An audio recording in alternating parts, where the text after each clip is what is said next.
அடிக்கிற வெயிலுக்கு நல்லா ரிச் அண்ட் க்ரீமியான ஸ்வீட் பொட்டேட்டோ கீர் எப்படி செய்கிறதுன்னு பார்க்கலாமா? உங்கள் வீட்டு குட்டீஸ்க்கெலாம் கண்டிப்பாக செஞ்சு கொடுங்க, விரும்பி சாப்பிடுவாங்க.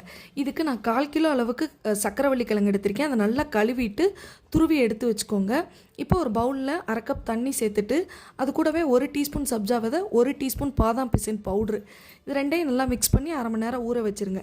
இப்போ மிக்ஸி ஜாரில் 10 பாதாம் 10 முந்திரியை கொரப்பாக அரைச்சி தனியாக வச்சுக்கோங்க. கடாயில் 1 டீஸ்பூன் நெய்யை சேர்த்துட்டு அதில் 10 ரைசின்ஸை ஃப்ரை பண்ணி தனியாக எடுத்து வச்சுருக்கேன். இது கூடவே ஒரு 1/2 கப் அளவுக்கு துருவின சக்கரவள்ளி கிழங்கு சேர்த்து நல்லா நெய்யில் வதக்கிக்கோங்க. 1/2 கப் அளவுக்கு தண்ணி சேர்க்கணும்.